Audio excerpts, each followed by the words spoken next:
Hello and welcome to another episode of Taking Back Saturday, a Happy Buyers Club podcast where we break down the real estate market each and every Friday and help home buyers build confidence, follow a process, and hopefully buy really happy. I'm not Chase Jones. This is a weird thing for me. I'm on the other side of the table. I've got a special guest, a guy who we've got to know pretty much every Saturday for the last 12 months. I was following him around like a fanboy when I first met him, and I think I hit him up in a walk-in wardrobe. Yeah, I felt a bit awkward, actually. Thank you. Never had anyone do that to me. Well, maybe I won't finish the rest of this lovely, charming introduction, but I was going to say he's a southside property expert, world-class buyer's agent, all-around good dude, Josh Sawyer from PMC Property Buyers. Welcome to Taking Back Saturday. Wow, what an intro. A lot to live up to now. So. You do. The coffee's been good. The chat has been good. Now we're going to attempt to talk about real estate for half an hour and not bore an audience. Ooh, it's not easy. Yeah, we'll see where we end up. Cut out. For everybody who's listening, and believe it or not, there are suspiciously a growing number of listeners, which is quite weird. Tell us a little bit more about you, who you are, what you do, how long you've been doing it. Yeah. Well, I think first of all, I'm a normal guy, pretty relaxed and chilled sort of guy on a weekend, or when I'm home with the family. Sort of family first, always. I think. Love that. Despite sometimes leaning towards work first. I love sport. I love weekends especially. But certainly the property side of things is something that I've really enjoyed getting involved with over the last 7 or 8 years.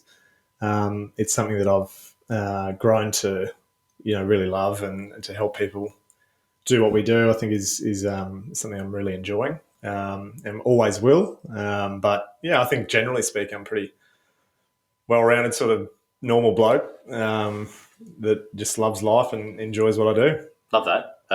If you were anything other than that, you wouldn't be sitting in that chair. That's for sure. You'd have fun.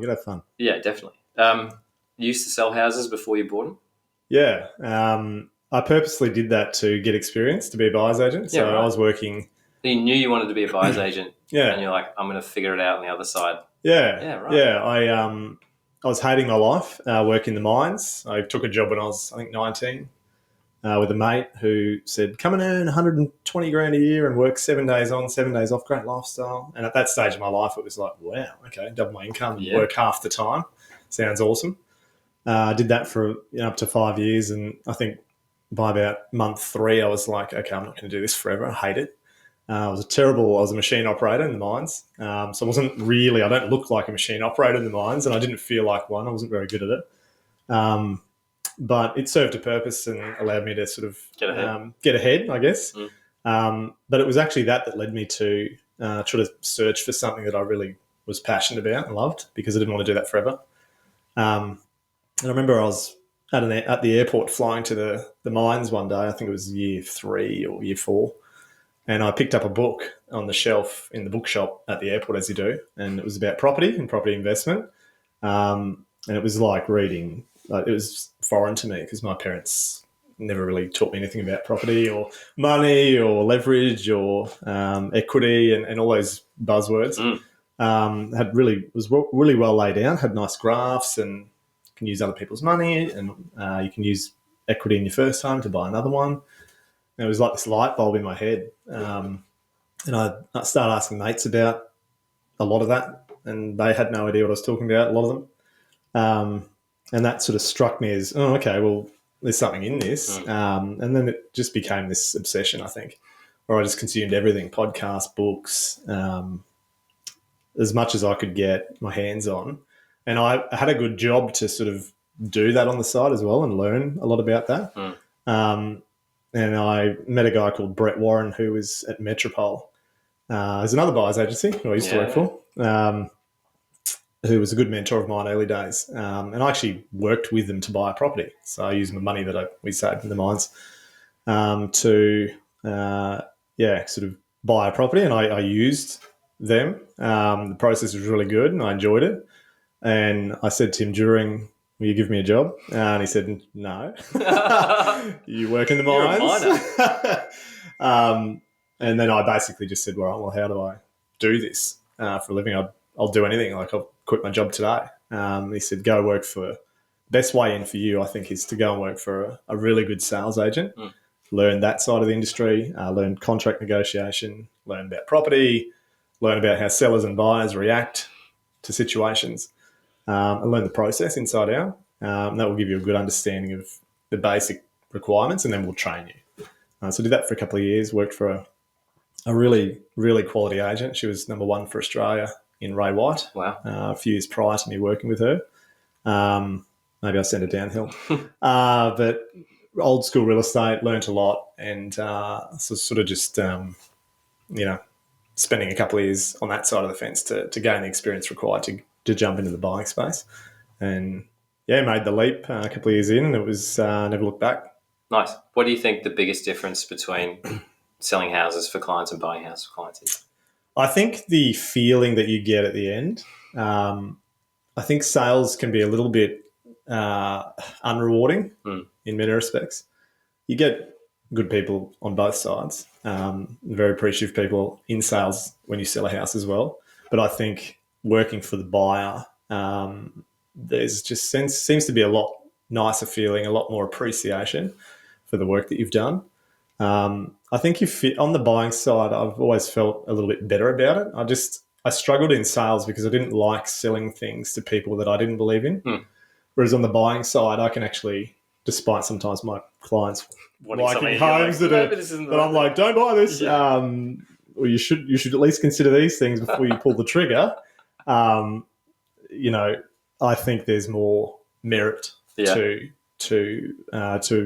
well, I don't want to say there's more merit to the buying side, but there's a better feeling around helping people make the right decision on the buying side. Whereas as a selling agent, you've just got to sort of force that property down buyers' throats, whether it's good or bad. I didn't enjoy that, and I wasn't very good at doing that. That's one of the reasons that took me out of sales as well, is that I stopped believing in some of the products that I was selling. Yeah.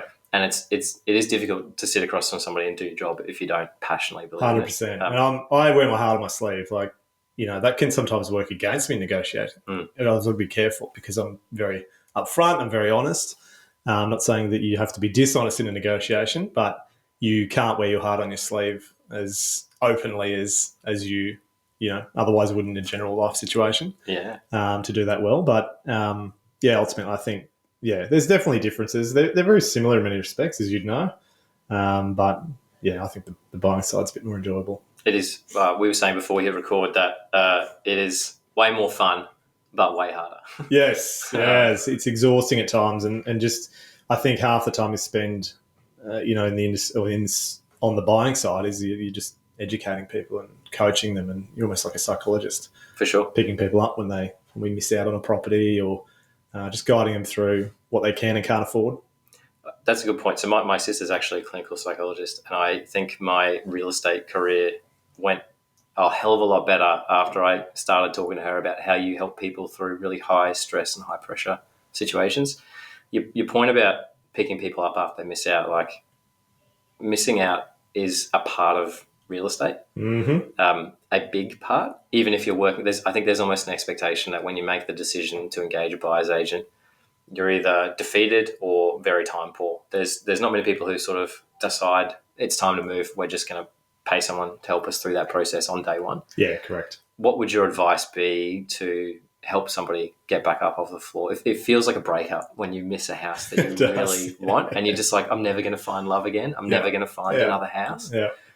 What's your advice to buyers who are going through that as they're listening to this? Well, it's tricky because, from an advisory perspective, it's hard to empathise sometimes. Well, it's not hard to empathise, but they're the ones on the front line. They're the ones spending the money, and they're the ones who've ultimately missed out. And whilst we do join the emotional roller coaster, and we're a big part of that, I feel for clients when we miss out on a property, I guess the context of experience is the next one's just around the corner. I guess their ability to hunt hard for properties that people can't see online as well, it serves us well in that respect, because we know we'll have access to more options to show them. But it's probably just, focus on the process, not the outcome. It's my biggest learning lesson, I think, in real estate over the years is I used to be very outcome driven. Highs and lows. The highs and lows. I'd look back and, I'd have these big swings up and down. mood swings, take me 3 days. I'd be the one that would be more upset than the client if we missed out on a property because you got that responsibility. But if you, I think, focus on the process and not the outcome, it's key. You just get back on the horse and go to the next open home or the next property. That's it. You can leverage, I think, the missing out because it's a clear example of what you want. Yeah. And certainly for us, the vast majority of our clients will come to us after they've missed out, and usually on more than one. And they're just looking to break that cycle. And I'm sure it's the same. And it's like, well, show us what you missed out on because that's all we need to talk about. We just need to have that conversation. And why? All day, every day. And why? Was it price? Were you just not organised? Whatever it might be. Yeah. But the miss out is probably different where real estate and relationships differ because you don't usually go for the same person who dumped you. Maybe you do. But in property, it's like, I'm looking for this. Yep. Here's the address. Here's all the photos. Here's why we liked it. Yep. I just want to find that again. Yeah. Where a lot of people get into the market when they're financially ready to buy, not necessarily emotionally ready to buy. Correct. Again, it's like you don't marry the first person you date usually. Some people do. Some people do. Good on them. So leverage that experience and turn it into a positive thing. It's the easy conversation of, hey, we missed out on this on the weekend. We're ready to go again. Yeah. Do you have this? Are you seeing this week? Whatever it might be. And you can reflect back on that with the client and say, well, I'm sure there's been terrible things happen to you in the past, and a lot of the time it's probably led to something really, really cool. They say, some of the best presents have come poorly wrapped. Yeah. It's a very common saying, which I think is a good one. And I think it's just as true in searching for a home. All great things come from bad experiences. Like I got into real estate because my mum sold a house. The guy was a genuine bully, and it was just my mum and I was like, man, you got paid a pretty big amount of money to be a dick. Yeah. Like I could do that and not be a dick. No, like for 6 months it felt like my throat had been cut because I had no skills and didn't know what I was doing. But I knew I wanted to do it differently. Yeah. So I think you're right. Like there are good presents that come badly wrapped. A lot of really great experiences come from a negative. Yeah. You're right. Just get back on the horse, go to another open home, pick up the phone and talk to real estate agents. Yeah, well, buying a lot of property over the years for people is beneficial because I can relate. I can tell them the experience of so many others. Hey, we've had this happen many times, and clients at the end actually say, geez, I'm glad we didn't get that one that we went to auction for and we were so upset about because this is better and seems like better value.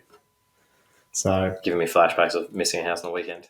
Yeah, exactly. Oh, mate, yeah. It's not easy. It's always challenging to miss out on one. But you mentioned before that you wear your heart on your sleeve. I think that's one of the reasons why we get on, because there's got to be a level of care factor in any like professional service, let alone buying houses, which is a big emotional, big financial decision. Yeah. But you said you sort of have to almost rein yourself in sometimes during a negotiation or maybe at an auction or something like that. There would be, I would say, 9.9 out of 10 buyers every weekend need to have that conversation with themselves in the car before they get out or before they walk into a real estate office or before they push the button on a DocuSign, right? So how do you tell everybody listening, like what's advice for managing those emotions? What can they do to sort of lean into the feeling of we really want to buy this house, but maybe protect or limit what the agent can understand from an emotional perspective while they're in that crux moment? I think talk less. That's key. I think everyone wants to be the one that's doing all the talking all the time. Not great podcast advice. That's right. Good real estate advice, bad podcast advice. Yeah. I think that's, especially as a young man coming into the industry, just so pumped and so excited and enthusiastic about it. That's something I think I struggled with early, and I've learnt over the years to get better at it. And I think because I've got 2 kids at home as well, I've learnt to talk less automatically because my kids do a lot of the talking. But I think that's a big one is don't, the more percentage of the conversation you spend talking, the more you're going to give away, especially if you are one that's susceptible to blabbering out information that you should probably hold back. And don't be a robot, just be real. Yeah. Be a human. I've had a lot of agents over the years say things to me like, the buyer that bought it, I didn't want to sell it to them, but geez, how hard to deal with. Like just, arrogant, rude, wouldn't sort of open up. Maybe that's why they got the property. I don't know. But, I think be a real human because that's going to lead to, I think, the agent on the other end, giving you more information. For sure. And sort of, recruiting them. We call it in our office recruiting the agent.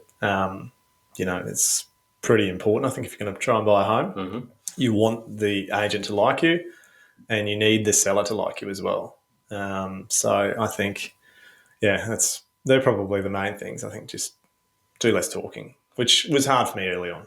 It's tough for a lot of people because you're at your aspirational best when you start buying a house, or particularly early in the journey, right? But you're going into it emotionally, like almost the opposite. Like you're at your emotional worst, particularly if you find something you really like and you haven't gone through that missing out on negotiating process. Couple that with the perfect storm of assuming that the real estate agent's going to be an asshole and is going to lie to you and all that stuff. And you do end up being more guarded, not yourself. You're probably a bit turt. Correct. And that is, like, again, I think one works of the reasons. Against you. Yeah, for sure. Yeah. And like our thing is the same. Like we are upfront, direct, as honest as possible. We won't tell lies. We may not give away our final position, but we certainly won't tell any lies. And Correct. That's the same sort of thing that we say to everybody is like, give the agent a chance to be a superstar, to actually, look to facilitate a deal, understand that they are there to do a job, and that job is to get the most money possible. Definitely. But you can always just say no, right? That's it. Yeah, listening, learning, whatever you get from an agent, ask the question back, tell me more, whatever it might be. You'll get more information, and that will help you make better decisions. And sometimes that is to give more money if it's the right house for you. We always say on the show, the house is the win. Yeah. Like missing it for $5,000 is not the win. Buying a house is the win. Yeah, it's in the delivery. Like you just, how you come across to anyone that you're dealing with, certainly an agent selling a property, is key. You've got to say the right things and don't put too much pressure on yourself. I think it's another one. A lot of people I think that's why they're a bit tense and deal with an agent maybe differently to how they would their mate, or just got to humanise a little bit more and be real. Yeah, I like that. All right, let's move from being human to the real estate market, right? Potentially the least human thing on the planet, even though it puts roofs over everybody's head. Yeah. We're in the middle of a pretty consistent growth cycle, low stock, high demand, right? That is really the driver of pricing, not just in Brisbane, but in any market that's rising. When someone says to you geez, I wish we bought 6 months ago, or that's a lot of money for that, I'm not sure. I guess, how do you help them build confidence in a rising market and move past the fear of paying too much? And then how do you feel about the market now? Yeah, I feel positive about the market overall. I think Brisbane's the best it's ever been in terms of what's happening in Brisbane. I mean, when I started in the industry, 6-7 years ago, we were excited. The Olympics weren't announced then, but there was so much major infrastructure planned and underway. So when especially talking to investors, we were very excited about what's to come in Brisbane. And I only see that continuing. There's so much. I think we've really evolved. I think anyone who's come back from overseas or from interstate who hasn't been here for 5 or 10 years, they really notice the difference. And that will only lead to increased demand to move here. We've got a massive value proposition against other cities. And then obviously, it's the old adage, location. Everyone wants to be in the same spots. Yeah. Everyone's sheep.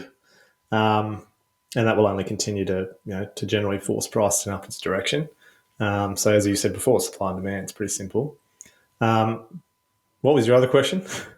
That was it, I think. More just, how are you feeling about it? And then how do you, I think it is a case of my saying is Brisbane's the future. And I am one of those people that came back from overseas fully expecting to be like, we're going to Melbourne. What would have changed in the time? Those cliche like expat. And you come back and you're like, oh, this place has grown up. Yeah.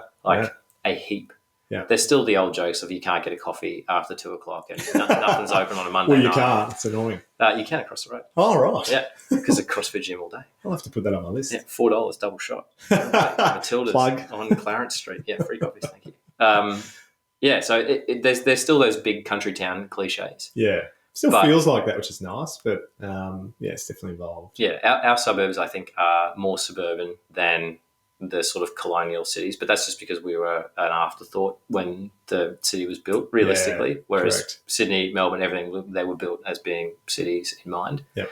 But that's also why we've retained space and charm and like low crime comparatively. Anyway, Yeah. not that you'd know that if you watch the news. Car stolen from the gym like me. Yeah, oh, there It's a you go. sore point. You shouldn't have a Mercedes, ladies. So I think, I mean, a conversation that we have, not just with, like, we'll get like Instagram DMs or like TikTok for first home buyers is massive, and they're like, I can't afford it. Like, what am I going to do? And I'm just like, you don't have to buy $1 million home. Yes. And then the old quintessential, like a mate of mine's moving back from London to come to Brisbane in a year, and now like, we've got $1 million. What should we buy? We're not intending on having children. We're not doing this, but we want to buy a house. And I was like, why? Why not buy a great townhouse? Why not buy like in an a city epic apartment. 3-bed lateral unit that you just have like convenience forever? Yeah. And it's that Brisbane mentality of units don't grow. And yeah, in the last 5 years, they've destroyed houses. Yeah. Particularly in the Especially last 12 months. downsizing market. Yeah, Oh my 100%. God. And so that's where you know that it's not going to stop, I think, is when all dwelling types at all price levels, like even prestige, not that we do a great deal of prestige, you're the man to talk about that. There's still big movement there, and there's more than one party buying a $5 million house most times, which in Brisbane is pretty unheard of. Yeah. So that's, Brisbane is the future. All signs point to that. Don't be scared of paying what you need to pay to buy a house. The market will take care of you. Again, as long as you're buying good fundamentals. Quality. Yeah, exactly. Yeah, I think don't buy a floody house in massive. Cooperina train station. Yeah. Right here. Yeah, exactly. All right, last thing before I get you out of here. So we release these on a Friday morning, despite recording them whenever we can find the time. A tip, like what's a tip for buyers listening to this ahead of their Saturday open homes? Yeah, I think, there's probably a few. I think work with a good buyer's agent's probably one. But if I'm not coming at it from a self-serving answer, be careful who you listen to. I think it's a big one. I've had a lot of parents over the years get involved, and dads who are retired builders, or their parents in our close family care about us and they really want the best for us, but sometimes that means giving us bad advice, unfortunately, because they think they're protecting us. Particularly on pricing. Oh, yeah. I once had a dad rock up from Ipswich, hadn't been to Brisbane for a while, and told us that don't pay any more than $800,000 for this. They ended up selling for around 1.2. It's now worth about probably 145, but we bought that property, thankfully. It's performed really well and they love it. But if I had listened to Dad, then probably wouldn't have bought the property. That's a big one, I think. Just be careful who you listen to, and that includes brokers and lawyers. There's some good ones out there for sure. Some brokers will tell you they need 14 or 21 days for finance. Yeah. I always say just do half of what they say and make them work to a deadline. Sorry, brokers. And then some lawyers as well. I often call lawyers deal killers. Due diligence. There's some good ones, but there's also some pedantic ones. They're trained to be lawyers and to protect people, but unfortunately they don't protect people when they ask for ridiculous clauses and long clauses that you just don't need. And especially in a competitive market, that works against a buyer. I think they can go around in circles for 12 months before they realise, unfortunately. And then in terms of, sort of staying active, just as I said before, be human, be active. I think there's an old saying, spend 80% of the time sharpening your axe and 20% of the time chopping wood. I think a lot of younger buyers and people coming to the market do the opposite of that. They're just doing Saturday open homes and nothing. Well, they just come straight into it and they expect to know everything and get a good sense for how to buy a property, and they're just not prepared. I think there's an expectation of wanting to get one over the seller and agent too, and they miss probably the first two just solely on price because they're unwilling to see the market for what it really is. Yeah, if you're going to gear up and buy, try and spend a couple of months prior, just going to opens, getting a feel for it. Try and start working out what things are going to sell for, and just do your research, I think, on that front. I think it's really important. And the other thing I'd say is probably don't, especially younger ones again, I think they're the ones that are susceptible. I think the older people the older buyers are a little bit more experienced. I think they can sort of come into the market. And they've gone through that fear and they've seen the market. Well, they have. They're a bit more established, so they've got probably less of that fear when they buy a home. But don't think that that's going to be your forever home. I think I work with a lot of people where I see them trying to view this as like this 30-year home when they're mid-20s or early 30s. Work out your goals long term. Buy something that maybe has a 30-year-old kitchen, 30-year-old bathroom. Focus on location, the things you can't change. And you don't necessarily need to buy a house that, has a beautiful Instagram looking photo waiting for you. A lot of people want to show the friends what they bought. The first home I bought, it was, the paint was all peeling, the eaves were dropping in certain areas around the house. Had a 70s retro kitchen with a laminate bench top. Yeah. Old bathroom with a leaky shower. But that was in a great location, the best location we could buy with the money. We did a little reno. That was a bit painful, but it worked out really well.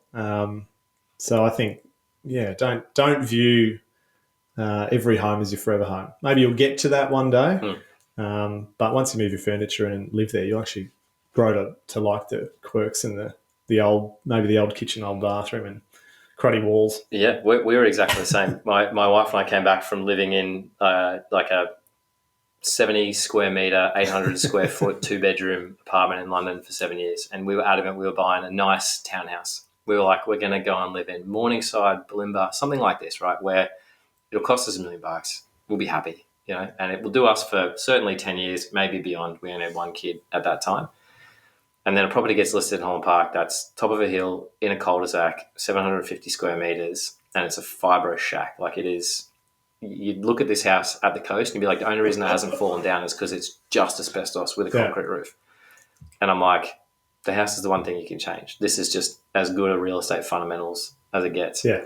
And we bought it, and we still live in a fibro shack. We've got our house plans drawn up, and we're like, we'll do it when no one's drawing on walls and running down hallways and bashing things. Yeah, we'll especially when you've got young kids. We will have a nice house when we sort of deserve Correct. to have a nice house, if that makes sense. Right now, we've got a house that is a roof over our head, is affordable, keeps us warm and dry, and because it's asbestos, it's never going to fall down. Thankfully, none of our kids can headbutt through walls. Hopefully not.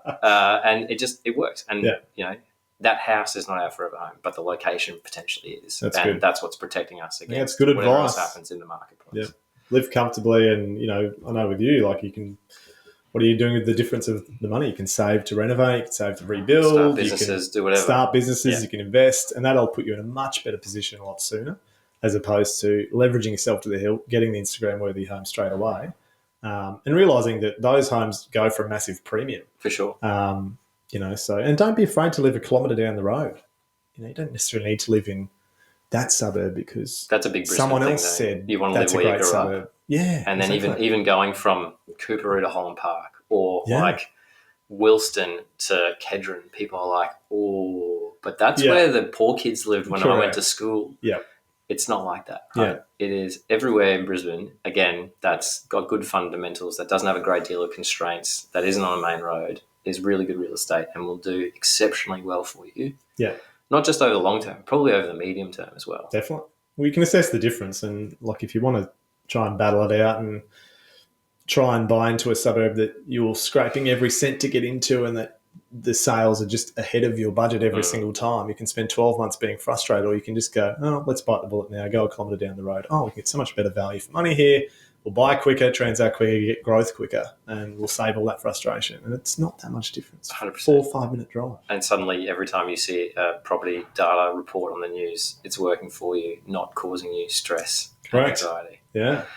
Josh, that was fun. Thank you. Thanks for having me. Yeah, from Chase and I, from everybody listening, that was really good. I think hopefully we'll have you back again one day soon. No, I appreciate you guys having me, and you guys are awesome guys around in our industry and doing great things for our side of the fence. I think there's some good ones out there and not so good ones, but you guys are certainly in the good category. So it's good to be here, and thanks for having me.